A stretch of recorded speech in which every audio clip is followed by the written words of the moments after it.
बल का प्रयोग तो बिल्कुल नहीं करना चाहिए था। जोतने देना चाहिए था। आपके पास कागज है, आप 5 साल बाद ले लेते हैं, आप 15 साल बाद ले लेते अगर आपके पास कागज है। तो ये मेरे ख्याल से ठीक नहीं। साथी देवेंद्र बाबू और तमाम हमारे पार्टी के बहुत सारे साथी हैं, उन्होंने जाकर वहां मोर्चा को संभाला और ग्रामीणों को समर्थन दिया, सशरीर समर्थन दिया। करना सरकार का काम नहीं है। सरकार को विनम्र होना चाहिए, शालीन होना चाहिए, शीतल होना चाहिए। सरकार को बात करनी चाहिए और बात करनी। लगातार आप जो है रिम्स 2 जमीन को लेकर खड़े होने की बात कर रहे थे, आज वहां पहुंचे भी, क्या स्थिति और परिस्थिति देख पाए, समझ पाए?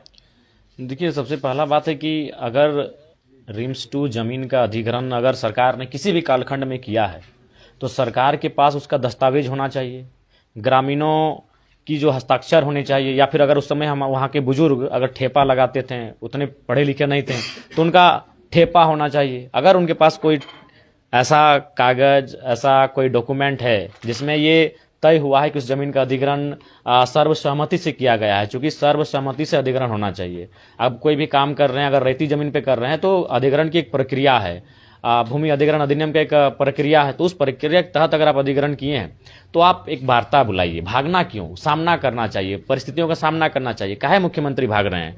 आइए, सामना करिए और आप कहिए कि भाई हम भीड़ से बात नहीं करेंगे। स्वाभाविक है, क्योंकि भीड़ से बात करना संभव भी नहीं है। तो अब एक काम करिए, आप कहिए कि आप 7, 9, 5, 11 सदस्य प्रतिनिधि मंडल आइए, मुख्यमंत्री रहेंगे, पदाधिकारी रहेंगे, भूअर्जन जो भूमि से संबंधित पदाधिकारी हैं, जो नगरी के जमीन को विषय को जान रहे हैं, रहें और आप उनको संतुष्ट करिए। तो इससे देखिए, ग्रामीणों का स्पष्ट कहना है कि किसी प्रकार कोई अधिग्रहण नहीं किया गया है, केवल यह मुंह जवानी है और मुंह के जोर पर, लाठी डंटे के जोर पर बलपूर्वक जमीन लेना चाहती है। उस जमीन को हमने देखा, करीब से जाकर देखा, बहुत सुंदर जमीन है। माने किसान उस जमीन को केवल देख ले तो उसका पेट भर जाए, ये मतलब एक कहावत कह रहे हैं। इतनी सुंदर, इतनी हरियाली जमीन है, खेती के लिए इतनी उपयोगी जमीन है कि कह नहीं सकते हैं। तो इसलिए वो अपनी जमीन मुद्दों के साथ अड़े हैं। और सरकार अगर जमीन किसी कालखंड में अधिग्रहण किया है, वो कागज दिखाए, वह किसी प्रकार का डॉक्यूमेंट प्रेजेंट करे, और नहीं तो फिर इस पर उसे सरकार को बात करनी चाहिए, वार्ता करनी चाहिए और वार्ता करके हल निकालना चाहिए। आप जहां विवाद ना हो वहां रिम्स 2 के लिए पूरा झारखंड जमीन देने के लिए तैयार है जी। हर कोई चाहता है। रिम्स 2 क्या, रिम्स 3, 4, 5, 6 बने, लेकिन विवाद ना हो, किसी की जमीन जबरन ना ली जाए, लाठी डंडा, आंसू गैस, रबड़ गोला के माध्यम से जमीन ना ली जाए, मार पीट कर जमीन किसानों की ना ली जाए। सीधी बात है, मेरा कहना है। आज जिस तरह से जो है पूर्व सीएम ने जो है वो उन्होंने ऐलान करा था कि हम जो है वहां पे जाके हल चलाएंगे, लेकिन उन्हें जो है हाउस, हाँ, चूंकि हाउस अरेस्ट है आपका, कभी कभी जब लगता है कि भीड़ एक बहुत बड़ा मूव कर सकती है तो हाउस अरेस्ट कानूनी चीज़ है। हाउस अरेस्ट होता है, नज़रबंद जिसको हम लोग कहते हैं। तो हालांकि हमें लगता है कि ये तो सिविल मामला था, यहाँ हाउस अरेस्ट करने की जरूरत नहीं थी। वो खेत पर जाते हैं, चलिए जोत भी देते हैं, तो सरकार के पास अगर कागज है तो जोतने के बाद भी आप ले लेंगे। सरकार के पास इतनी ताकत है कि बिल्डिंग को आप तोड़ देते हैं अधिग्रहण के नाम पर, तो जोतने गए थे, तो इसलिए रोकना नहीं चाहिए था। ये सिविल मामला है, ये तो नहीं कहने थे कि हम लोग लाठी डंडा लेके किसी घर तोड़ने जा रहे हैं, लाठी डंडा लेके किसी इंसान से लड़ने जा रहे हैं। ये एक जमीन है जिसपे हल चलाने जा रहे हैं। तो ये वायलेंट इशू नहीं था, ये क्रिमिनल इशू नहीं था, ये सिविल मामला था। इसमें बल का प्रयोग तो बिल्कुल नहीं करना चाहिए था। जोतने देना चाहिए था। आपके पास कागज है, आप 5 साल बाद ले लेते हैं, आप 15 साल बाद ले लेते अगर आपके पास कागज है। तो ये मेरे ख्याल से ठीक नहीं था। ये बहुत ही दुर्भाग्यपूर्ण है। मैं भी गया वहाँ, लोगों से बातचीत किया, थोड़ा सा विलम्ब हुआ चूंकि मेरा पतरातू में कार्यक्रम था और सुबह हम जाना चाहते थे। तो हमने वहाँ फोन किया स्थानीय लोगों से, तो उन्होंने कहा विधायक जी अभी काफी 12-1 बजे कार्यक्रम स्टार्ट होगा। तो हम 10 बजे जाने के लिए तैयार थे। तो फिर हम रामगढ़ पतरातू निकल गए, वहाँ 2 कार्यक्रम था और फिर वहाँ से रिटर्निंग उसी रास्ते होकर हम आए। पूर्व सीएम का हाउस अरेस्ट होने के बाद जो है आपके ही साथी देवेंद्र नाथ महतो ने जो है उस मोर्चा को संभालते हुए सबसे पहले होल जोतने का काम। हाँ, वहाँ बहुत सारे हमारे साथी देवेंद्र बाबू और तमाम हमारे पार्टी के बहुत सारे साथी हैं, उन्होंने जाकर वहाँ मोर्चा को संभाला और ग्रामीणों को समर्थन दिया, सशरीर समर्थन दिया। आज जिस तरह से हुआ, तो क्या लगता है कि जो रिम्स 2 का जो नींव रखने जा रहे हैं, तो ये क्या होगा आगे? देखिए, ऐसे में एक अराजक माहौल तैयार होगा। जैसी भीड़ थी, आप जो हुजूम था, लातेहार, लोहरदगा, केवल नगरी के लोग नहीं थे। हमने तो देखा कि माताएं बहनें लातेहार, लोहरदगा साइड से बहुत आई, गुमला साइड से आई हुई थी। तो मैंने बहुत एक आदिवासी का एक बहुत बड़ा समूह आज वहां पर आया था जमीन अधिग्रहण के खिलाफ। तो ऐसे में एक हिंसक और अराजक माहौल होगा, उससे बेहतर है राज्य सरकार। देखिए, आकड़ना सरकार का काम नहीं है। सरकार को विनम्र होना चाहिए, शालीन होना चाहिए, शीतल होना चाहिए। सरकार को बात करनी चाहिए और बात करके समस्या का समाधान निकालना चाहिए। आदिवासी राज्य में ही आदिवासी के साथ इस तरह से हो रहा है। ये आदि आवाज बिल्कुल बहुत मामले ऐसे आए हैं, चाहे सूर्या हंसदा का मामला रहे, चाहे ये आपका नगड़ी का मामला रहे, या फिर सिरम टोली रैंप का मामला रहे।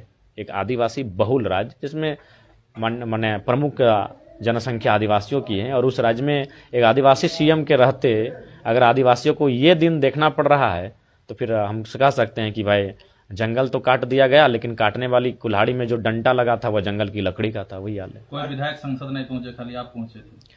जी हम भी थोड़ा सा डिले हुआ मेरा जाने में, चूँकि काफ़ी बैरिकेटिंग था, बहुत सारा बैरिकेटिंग था। कई डीएसपी पदाधिकारी मिले और पुलिस और की विधायक जी इधर से नहीं जा सकते हैं, बहुत दिक्कत है। तो फिर हम लोग दाएँ बाएँ ऐसा रूट देखकर वहाँ गए, उनसे मिले, और मैंने ये उनको आश्वासन दिया है कि सदन में उनके मामले को हम ये जो चल रहा है सत्र, इसमें जोरदार तरीके से उठाएंगे। आज जिस तरह से बड़कागांव में आपने प्रोग्राम करा, उसमें से ये अफवाह फैलाई जा रही थी या कही जा रही थी कि वहाँ पे बहुत सारे राजनीतिक दलों का जो है लोग आपके साथ जो है आना चाह रहे थे, तो कितना कौन कौन पार्टी के लोग आए? बहुत सारे लोग। अब देखिए उतना तो मैंने आप भी देख रहे हैं कि क्या बारिश की बूंदाबूंदी थी, बहुत सारे लोग आए और बाकायदा उनके नाम की सूचना भी है। आजसू से, बीजेपी से, जेएमएम इत्यादि, कांग्रेस से बहुत सारे, काफ़ी आज देख सकते हैं जो हुजूम था वो कोई एआई जनरेटेड नहीं है, वो ओरिजिनल पिक्चर है, ओरिजिनल तस्वीर आप देख सकते हैं। ग्राउंड में कदम रखने के लिए जगह नहीं थी, बारिश का मौसम था, इतनी भीड़ थी। जयराम जी, इतने रिम्स 2 को लेकर विरोध प्रदर्शन हुआ, इतने विरोध प्रदर्शन के बावजूद भी जो सरकार उतावले है बनाने में, खास वही हमें समझ में नहीं आ रहा है ना। स्थानीय विधायक का तो खैर अब छोड़िए, सरकार का व्यवहार ही हमें समझ में नहीं आया। यार लोग विरोध कर रहे हैं, लोग जान देने पर तुले हैं कि हम जमीन देंगे, जान देंगे, जमीन नहीं देंगे। ये मामला हमको याद है जब हम लोग थोड़ा सा स्कूल टाइम में थे, या उससे भी थोड़ा सा मिडिल में थे, घटना घटी थी कि नगड़ी में गोली चला। ये बहुत पुराना, आज से मामला नहीं चल रहा है। लोग आज से नहीं इस जमीन के लिए जान देने को तैयार है, काफी बरसों पुराना मामला है ये। तो उसके बाद भी सरकार को चेतना चाहिए। और गुरुजी खुद पक्ष में थे कि वहाँ विस्थापन ना किया जाए, गुरुजी पक्ष में थे जमीन का गलत तरीके से अधिग्रहण ना किया जाए। उनका बेटा अगर फिर उस काम को करेगा तो ये तो मैंने बहुत दुर्भाग्यपूर्ण है। गुरुजी को क्या श्रद्धांजलि आप दे रहे हैं? गुरुजी जो कह रहे थे भाई इसको पालन कीजिए, वही ओरिजिनल श्रद्धांजलि है। तो मानना चाहिए सरकार को इसको। जमीन बचाओ, जमीन बचाओ, रोपा जमीन बचाओ, जमीन बचाओ, खेत जोतो जमीन बचाओ, जमीन बचाओ, रोपा जमीन बचाओ, आदिवासी का जमीन छीनना बंद करो, बंद करो, बंद करो, आदिवासी का जमीन छीनना बंद करो, बंद करो, बंद करो, नगरी का जमीन वापस करो, वापस करो, वापस करो, नगरी का जमीन वापस करो, नगरी का जमीन वापस करो, वापस करो, नगरी का जमीन वापस करो, वापस करो, वापस करो। हेमंत सोरेन होश में आओ, होश में आओ, होश में आओ, हेमंत सोरेन होश में आओ, होश में आओ, होश में आओ, नगरी का जमीन वापस करो, वापस करो।